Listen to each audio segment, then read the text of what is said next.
Throughout the nation, the world, families are being torn apart. Reputations are being unnecessarily ruined.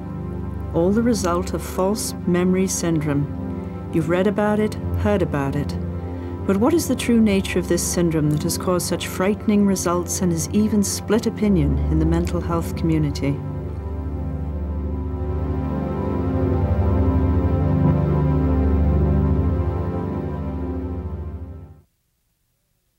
Early in December, we received a phone call around midnight, and she was hysterical, and she sounded slightly drunk, and she was screaming over the phone that she now remembered who had done these things to her, and it was Dad.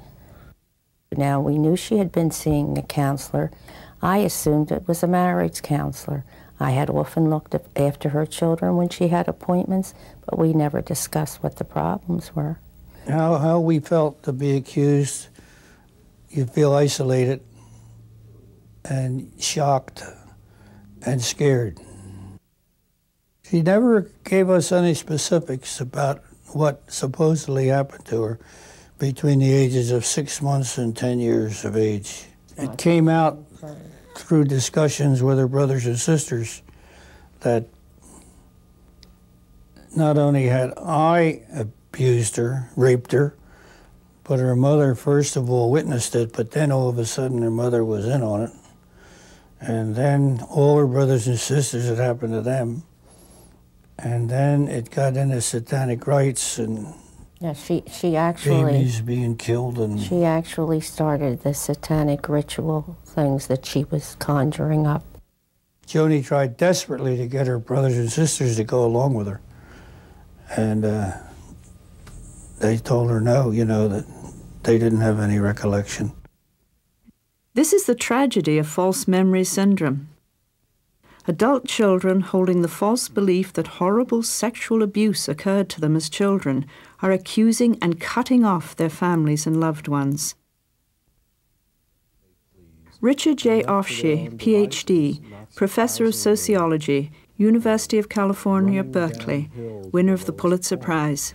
And so what we're seeing in recovered memory therapy is the most dramatic, the most politically correct, the least substantiated madness that it's possible to imagine in the mental health professions. Pamela P. Fried, Ph.D., Executive Director, False Memory Syndrome Foundation. The demographics of the families that contact us are fascinating and in themselves raise lots of questions that need to be answered.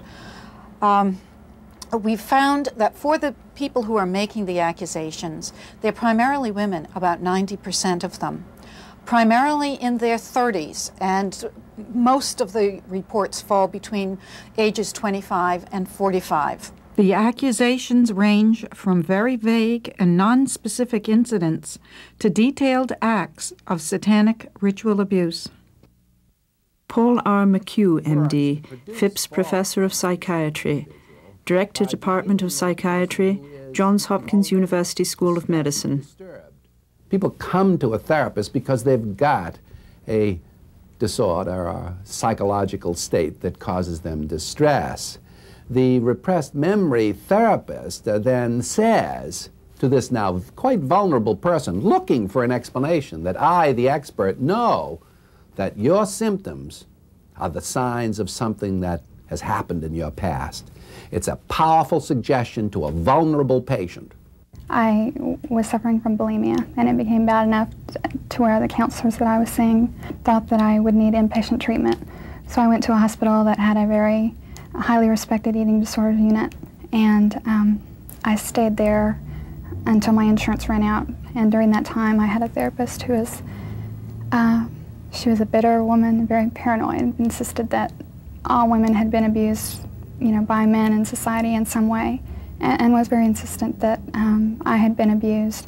And she was very specific. She felt that I had been abused by my father. The quarrel comes with the therapy that says, we know, because of the symptoms you have now, that a particular set of events must have happened in your history, and we will help you, quote, recover them. This has a a number of false aspects of practice to it. Most important one being that you can't tell the past from the present. The kind of situation that I and others are concerned about are situation that arises when, let's say, the woman patient goes into therapy. Elizabeth F. Loftus, Ph.D., Professor of Psychology, University of Washington. She's a little depressed, she's not that interested in sex, and the therapist starts to say something like, you know, everyone I've seen with those symptoms had some sexual trauma in their past. I wonder if something like that happened to you. And then maybe dreams start getting interpreted just with the right degree of suggestion. All kinds of false memories can be constructed. He said, you know, can you see people in black robes? And my finger went up, yes, because I could see it. I mean, just when I said it to you, you probably imagine that, you know? It's very, very difficult to tell the difference between a genuine memory and one that is a product of suggestion. And the reason is that with enough suggestion, people can start to remember things that didn't happen. They can be quite confident. They can be quite detailed. And so these false recollections have all the characteristics of some of our real memories. During the time that I was in the private hospital, you know, I questioned every day whether this was real and whether I can be making this up. And I was always told with great confidence that it wasn't possible to come up with these details and memories with that much emotion. The people who do research in memory have been consistent in terms of their description about the memory processes, and that is that memory is a very constructive, a very creative process. One of the things that we know about memory is that it doesn't work like a videotape recorder. We don't just record the event and then play it back later the way a videotape would work.